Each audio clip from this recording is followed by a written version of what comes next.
നമസ്കാരം. ആലപ്പി അഷ്റഫ് കണ്ടതും കേട്ടതും എന്ന എൻ്റെ ചാനലിലേക്ക് ഏവർക്കും സ്വാഗതം.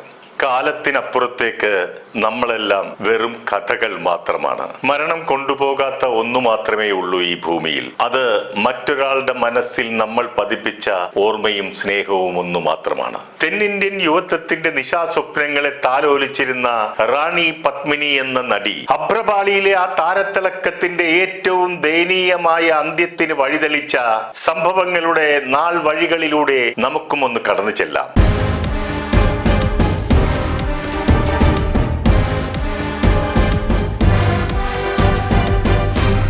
മലയാള സിനിമയിൽ എന്നല്ല, ഇന്ത്യൻ സിനിമ ചരിത്രത്തിൽ കേട്ടുകേഴ്വിയും സമാനതകളും ഇല്ലാത്ത മൃഗീയമായ ക്രൂരതകൾ ഏറ്റുവാങ്ങി ജീവൻ വെടിയേണ്ടി വന്ന ഹതഭാഗ്യയായ യുവനടിയാണ് റാണി പത്മിനി. അവരോടൊപ്പം തന്നെ അവരുടെ എല്ലാമായ മാതാവിനും അതേ അനുഭവം നേരിടേണ്ടി വന്നു. ഇന്നും പഴയ തലമുറയിലെ സിനിമാക്കാരുടെ മനസ്സിലെ നീറുന്ന ഒരു വിങ്ങലാണ് റാണി പത്മിനി. എനിക്ക് റാണി പത്മിനിയുമായും അവരുടെ അമ്മയുമായും പരിചയവും അടുപ്പവും ഉണ്ടായിരുന്നു. ഒരിക്കൽ എന്റെ ഒരു ചിത്രത്തിന്റെ ഷൂട്ടിംഗ് തിരുവനന്തപുരത്ത് നടക്കുമ്പോൾ അവിടെയുള്ള അമൃത ഹോട്ടലിൽ വെച്ച് റാണി പത്മിനിയുടെ അമ്മ ഇന്ദിരയുമായി കുറച്ചു സമയം മനസ്സ് തുറന്ന് സംസാരിക്കേണ്ടി വന്നിട്ടുണ്ട്. അന്ന് അവരുടെ സിനിമയിലേക്കുള്ള കടന്നുവരവിന്റെ സമയം കൂടിയായിരുന്നു. അവരുടെ സംസാരത്തിൽ നിന്നും മകളെക്കുറിച്ചുള്ള സ്വപ്നങ്ങളും ആഗ്രഹങ്ങളും ഒക്കെ എനിക്ക് വായിച്ചെടുക്കാൻ കഴിഞ്ഞു. ഒരു കൊച്ചുകുട്ടി കേട്ടിരിക്കുന്നത് പോലെ എല്ലാം ശ്രദ്ധിച്ചുകൊണ്ട് റാണി പത്മിനിയും അടുത്തിരിപ്പുണ്ടായിരുന്നു. എന്നാൽ അവൾ ഒന്നും തന്നെ സംസാരിച്ചില്ല. മകളുടെ മുമ്പിൽ വെച്ചുള്ള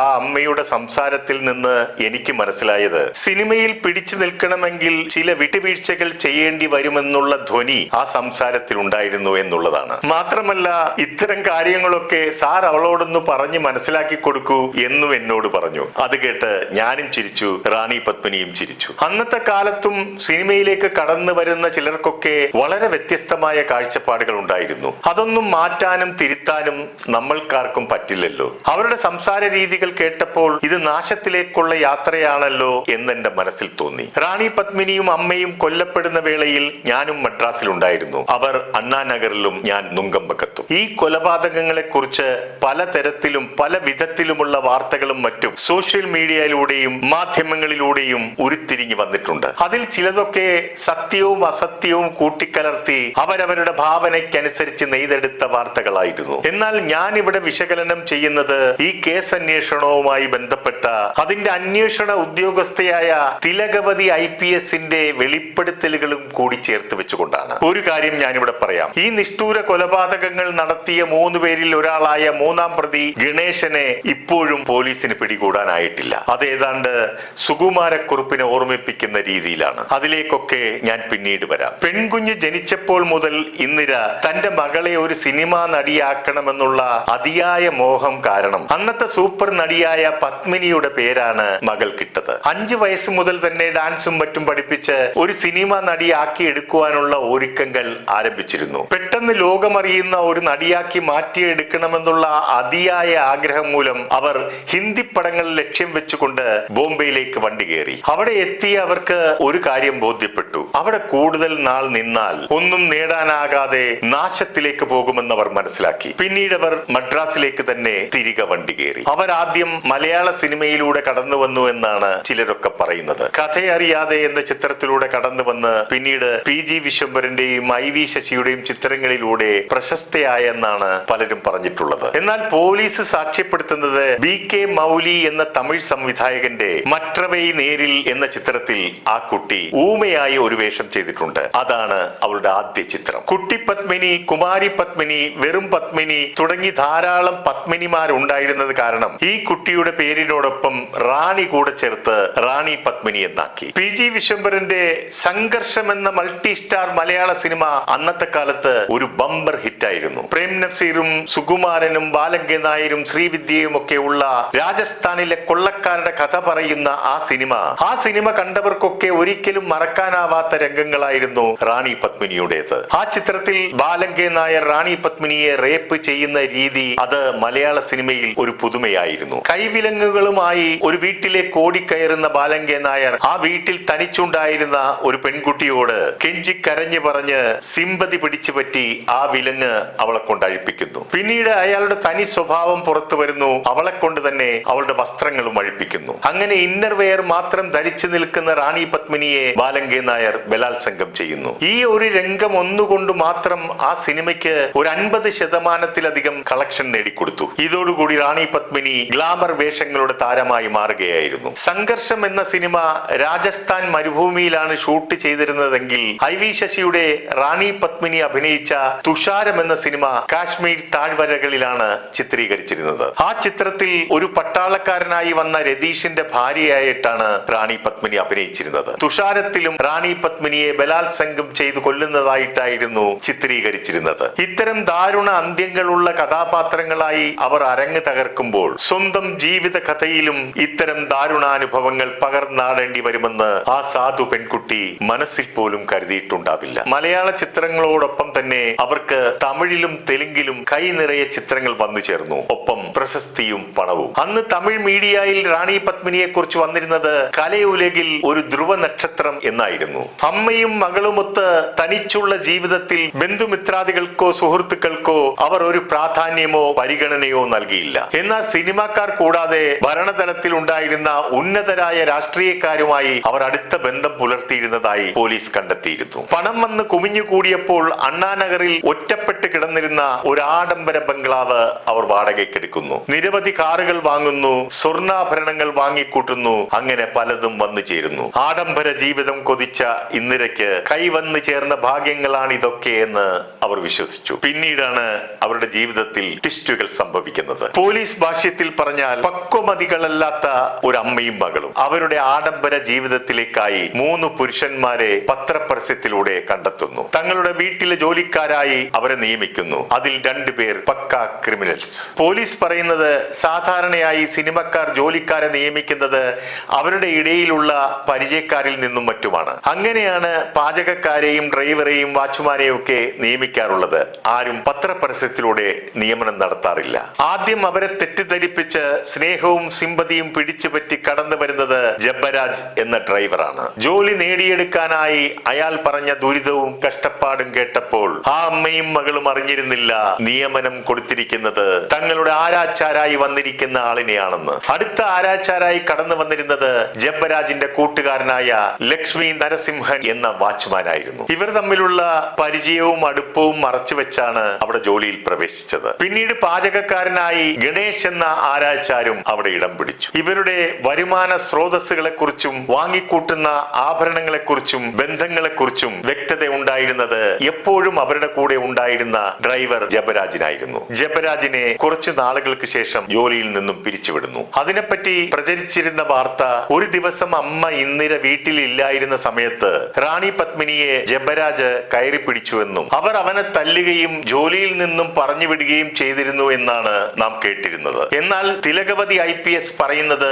അങ്ങനെയല്ല. ഒരിക്കൽ റാണി പത്മിനി കാറിൽ അയാളോടൊപ്പം ഷോർട്സും ബനിയനും ഇട്ട് സെക്സിയായി യാത്ര ചെയ്തപ്പോൾ അയാൾ ഡ്രൈവിംഗിൽ ശ്രദ്ധിക്കാതെ അവളുടെ ശരീരഭാഗത്തായി അയാളുടെ ശ്രദ്ധ മുഴുവൻ അവളുടെ ശരീരഭാഗത്ത് നോക്കിക്കൊണ്ട് വണ്ടി ഓടിച്ചു. അയാളുടെ ഈ നോട്ടവും രീതികളും അവർക്ക് ബുദ്ധിമുട്ടുണ്ടാക്കി. അതാണ് അവളുടെ അമ്മ ജബ്ബരാജിനെ ജോലിയിൽ നിന്ന് പിരിച്ചുവിടാനുള്ള കാരണം. ജബ്ബരാജ് പിന്നീട് തന്റെ സുഹൃത്തുക്കളായ ലക്ഷ്മി നരസിംഹനോടും ഗണേശനോടും പറയുന്നു, എന്റെ ഈ അനുഭവം നാളെ നിങ്ങൾക്കും ഉണ്ടാകാം. നിങ്ങളെയും ജോലിയിൽ നിന്നും ഏത് നിമിഷവും പിരിച്ചുവിടാം. അതുകൊണ്ട് നമ്മൾ 3 പേരും ഒന്നിച്ചു നിന്ന് അവരുടെ സമ്പാദ്യവും പണവും എല്ലാം അപഹരിച്ച് അത് വീതിച്ചെടുത്ത് നമുക്ക് രക്ഷപ്പെടാം. അങ്ങനെ മറ്റ് 2 പേരും അയാളുടെ അഭിപ്രായത്തോട് യോജിക്കുന്നു. ജബ്ബരാജ് കടയിൽ നിന്നും 3 കത്തികൾ വാങ്ങുന്നു. ഇനി കൊലപാതകത്തെ കുറിച്ച് പ്രചരിക്കുന്ന ഒരു കഥ അമ്മയും മകളും മദ്യപിക്കുന്ന പതിവുണ്ടെന്നും അന്ന് പതിവ് പോലെ മദ്യപിച്ചു കൊണ്ടിരുന്നപ്പോൾ മകൾ അടുക്കളയിലേക്ക് പോയപ്പോഴാണ് ജബ്ബരാജ് ഇന്ദിരയെ കുത്തി വീഴ്ത്തിയതെന്നും ഇന്ദിരയുടെ നിലവിളി കേട്ടാണ് മകൾ അടുക്കളയിൽ നിന്നും ഓടി വന്നതും എന്നാണ്. എന്നാൽ പോലീസ് പറയുന്നത് ജബ്ബരാജ് മറ്റുള്ളവരുടെ സഹായത്തോടുകൂടി ഉള്ളിൽ കയറി പണം സൂക്ഷിച്ചിരിക്കുന്ന അലമാരയിൽ നിന്നും പണം അപഹരിക്കുന്ന സമയത്ത് മറ്റൊരു റൂമിലുണ്ടായിരുന്ന ഇന്ദിര യാദൃച്ഛികമായി ഈ റൂമിലെത്തുകയും പണം അപഹരിക്കുന്നത് നേരിൽ കണ്ട അവർ ഒച്ച വെച്ചപ്പോഴാണ് കയ്യിൽ കരുതിയിരുന്ന കത്തി ഉപയോഗിച്ച് വെച്ച് ഇന്ദിരയെ കുത്തിവീഴ്ത്തിയത്. അവരുടെ അലർച്ചയും നിലവിളിയും കേട്ടുകൊണ്ടാണ് അടുക്കളയിൽ ഉണ്ടായിരുന്ന റാണി പത്മിനി ഇവിടെ ഓടിയെത്തുന്നത്. വന്നപാടെ റാണി പത്മിനിയെയും കുത്തിവീഴ്ത്തുകയാണ് ഉണ്ടായത്. അവരുടെ നെഞ്ചത്ത് ആഴത്തിലുള്ള 17 കുത്തുകളാണ് ജബരാജ് കുത്തിയത്. വെളിയിൽ പ്രചരിക്കുന്ന മറ്റൊരു കഥ എന്താണെന്ന് വെച്ചാൽ, മരണത്തോട് മല്ലടിക്കുന്ന മാതാവിന്റെ മുൻപിൽ വെച്ച് ഇവർ 3 പേരും മകളെ മാറി മാറി ബലാത്സംഗം ചെയ്ത ശേഷം കുത്തി കൊലപ്പെടുത്തി എന്നതാണ്. എന്നാൽ പോലീസ് പറയുന്നത്, ചോദ്യം ചെയ്യലിൽ ജബരാജ് പറഞ്ഞത് അങ്ങനെ ഒരു അറ്റംപ്റ്റ് താൻ നടത്തിയിരുന്നു എന്നും മരണത്തോട് മല്ലിട്ട് കിടക്കുന്ന അമ്മയോട് കാണടി നിന്റെ മകളുടെ അവസ്ഥ എന്ന് വിളിച്ചു പറഞ്ഞതായിട്ടും പോലീസ് വെളിപ്പെടുത്തുന്നുണ്ട്. എന്നാൽ കുറ്റപത്രത്തിൽ അതിന് കൂടുതൽ തെളിവ് ലഭിക്കാത്തത് കാരണം ആ ഭാഗം ഒഴിവാക്കിയിരുന്നു. അമ്മയുടെയും മകളുടെയും മരണം ഉറപ്പിച്ച ശേഷമാണ് മറ്റ് 2 പേരും ചേർന്ന് ബോഡി വലിച്ചിഴച്ച് ബാത്റൂമിൽ കൊണ്ടുപോയി ഇട്ടത്. പിന്നീട് അവിടെ ഉണ്ടായിരുന്ന പണവും പണ്ടവും എല്ലാം കൈക്കലാക്കി റാണി പത്മിനിയുടെ ഇഷ്ടവാഹനമായ നിസാൻ കാറും എടുത്തുകൊണ്ട് അവർ സ്ഥലം വിട്ടു. ഇനി പുറത്ത് പ്രചരിച്ചിരുന്ന മറ്റൊരു വാർത്ത, അവർ താമസിച്ചിരുന്ന ബംഗ്ലാവ് വിലയ്ക്ക് വാങ്ങാനായി അതിന് അഡ്വാൻസ് കൊടുക്കുന്നതിലേക്കായി 10 ലക്ഷം രൂപ ബാങ്കിൽ നിന്നും എടുത്ത് വീട്ടിൽ സൂക്ഷിച്ചിരുന്നുവെന്നും ആ പണവും എടുത്താണ് അവർ സ്ഥലം വിട്ടതെന്നുമാണ്. എന്നാൽ പോലീസ് പറയുന്നത് മറ്റൊരു ബംഗ്ലാവിന് അഡ്വാൻസ് കൊടുക്കുന്നതിലേക്കായി 15 ലക്ഷം രൂപ ഈ കൊല നടക്കുന്നതിന് 2 ദിവസം മുമ്പ് ബാങ്കിൽ നിന്നും പിൻവലിച്ചിരുന്നു എന്നുമാണ്. അതിന്റെയും ഇടനിലക്കാരൻ അവർ താമസിച്ചിരുന്ന ബംഗ്ലാവ് എടുത്തു കൊടുത്ത പ്രസാദ് എന്ന വ്യക്തിയായിരുന്നു. അയാൾ ഇക്കാര്യത്തിന് വേണ്ടി അവരെ തിരക്കി അവിടെ വരുമ്പോഴാണ് കൊലപാതക വിവരം അയാളിലൂടെ പോലീസും പുറം ലോകവും അറിയുന്നത്. തിരുമംഗലം പോലീസ് സ്റ്റേഷനിലാണ് കേസ് രജിസ്റ്റർ ചെയ്തത്. ഇവരുടെ ബോഡി 5 ദിവസത്തിന് ശേഷമാണ് പ്രസാദ് കണ്ടതെന്ന് വാർത്ത പരന്നിരുന്നു. എന്നാൽ പോലീസ് പറയുന്നു 3 ദിവസത്തിന് ശേഷമാണ് ആ ജീർണിച്ച മൃതദേഹങ്ങൾ കണ്ടെത്തിയതെന്ന്. മൃതദേഹങ്ങൾ അഴുകിയിരുന്നതിനാൽ ഡോക്ടർമാരെ ഈ ബംഗ്ലാവിലേക്ക് കൂട്ടിക്കൊണ്ടുവന്നാണ് പോസ്റ്റ്മോർട്ടം നടത്തിയിരുന്നത്. പിന്നീട് ബോഡി മുഴുവൻ ബാൻഡേജ് ചുറ്റുന്നത് മാതിരി വെള്ള തുണി കൊണ്ട് ചുറ്റി വരിഞ്ഞ ശേഷമാണ് മോർച്ചറിയിലേക്ക് മാറ്റിയത്. ബന്ധുക്കളോ സുഹൃത്തുക്കളോ ആരെങ്കിലും ബോഡി ഏറ്റുവാങ്ങാൻ വരുമെന്ന് പോലീസ് പ്രതീക്ഷിച്ചു. എന്നാൽ ആ പ്രതീക്ഷ അസ്ഥാനത്തായിരുന്നു. ആരും തന്നെ എത്തിയില്ല. അവസാനം ചെന്നൈയിലെ ഒരു പഴയ മലയാള സിനിമാ സംഘടനയായ ചലച്ചിത്ര പരിഷത്ത് ആ ബോഡികൾ ഏറ്റുവാങ്ങി സംസ്കരിക്കുകയാണ് ഉണ്ടായത്. കൊല നടന്ന് 10 ദിവസങ്ങൾ പിന്നിട്ട ശേഷമാണ് ജബരാജിനെ തൂത്തുക്കുടിയിൽ നിന്നും കാറുമായി കസ്റ്റഡിയിലെടുക്കാൻ സാധിച്ചത്. ലക്ഷ്മി നരസിംഹനെയും പിന്നീട് പിടിച്ചുവെങ്കിലും 1.5 വർഷങ്ങൾക്ക് ശേഷമാണ് പാചകക്കാരനായ ഗണേശനെ പോലീസിന് പിടികൂടാനായത്. ചെങ്കൽപ്പേട്ട് സെഷൻസ് കോടതി ഈ 3 പേർക്കും നിഷ്ഠൂര കൊലപാതകത്തിന് തൂക്കുകയർ വിധിച്ചു. ഈ കൊലപാതകവും വിധിയുമൊക്കെ മാധ്യമങ്ങൾ വലിയ കോളിളക്കത്തോടെ കൊട്ടിഘോഷിച്ചു. എന്നാൽ പിന്നീട് കേസിൽ പല വഴിത്തിരിവുകളും ഉണ്ടായി. കേസ് ബഹുമാനപ്പെട്ട ഹൈക്കോടതിയിൽ വന്നപ്പോൾ ജബരാജ് മാത്രം കുറ്റവാളിയായി മാറി. അയാൾക്ക് മാത്രം തൂക്കുകയറും മറ്റ് 2 പേരെയും നിരൂപാധികം വിട്ടേക്കുവാനും ഉത്തരവായി. അങ്ങനെ ജബരാജ് ഒഴികെ മറ്റ് 2 പേരും ജയിൽ മോചിതരായി. എന്നാൽ തമിഴ്നാട് സർക്കാർ ഇതിനെതിരെ ബഹുമാനപ്പെട്ട സുപ്രീം കോടതിയിൽ അപ്പീൽ പോയി. എന്നാൽ സുപ്രീം കോടതി വിധിച്ചത് 3 പേരും കുറ്റക്കാർ, 3 പേർക്കും ജീവപര്യന്തം തടവ്. അപ്പോഴേക്കും പോലീസിനെ കസ്റ്റഡിയിൽ എടുക്കാനായത് ലക്ഷ്മി നരസിംഹനെ മാത്രം. ഗണേശ് എന്ന് പറയുന്ന പാചകക്കാരൻ പോലീസിന് പിടികൊടുക്കാതെ മുങ്ങി. അയാൾ എവിടെയോ അജ്ഞാതവാസത്തിലാണ്. പോലീസ് ഇന്നും അയാളെ തെരഞ്ഞുകൊണ്ടിരിക്കുന്നു. ഈ ക്രൂരകൃത്യത്തിന്റെ സൂത്രധാരകൻ ജബരാജ് ജയിലിൽ വെച്ച് മരണമടഞ്ഞു. ലക്ഷ്മി നരസിംഹൻ 18 വർഷം ജയിൽ ശിക്ഷ പൂർത്തിയാക്കിയപ്പോൾ ഭാര്യയുടെ അപേക്ഷ പ്രകാരം ഗവൺമെന്റ് അനുവദിച്ച ഇളവിലൂടെ അയാൾ ജയിൽ മോചിതനായി. ബന്ധുക്കളെയും സുഹൃത്തുക്കളെയും അകറ്റി നിർത്തി ആഡംബര ജീവിതത്തോടുള്ള അഭിനിവേശവും കൈവിട്ടുപോയ പക്വതയും വിവേകവും വരുത്തിവെച്ച ബുദ്ധിശൂന്യതയുടെ നേർക്കാഴ്ചയാണ് പറക്കും മുൻപ് ചിറകറ്റ് പോയ റാണി പത്മിനിയുടെ ദുരന്ത കഥ. 2 പേരുടെയും ആത്മാവിന് നിത്യശാന്തി നേരുന്നു. ജീവിതത്തിൽ സംഭവിക്കുന്നതെല്ലാം ദൈവത്തിന്റെ തീരുമാനങ്ങളാണ്. ആയുസിന്റെ ദൈർഘ്യമല്ല, കർമ്മങ്ങളിലെ നന്മയാണ് ജീവിതത്തിന്റെ ധന്യത. നിർത്തുന്നു. നന്ദി, നമസ്കാരം.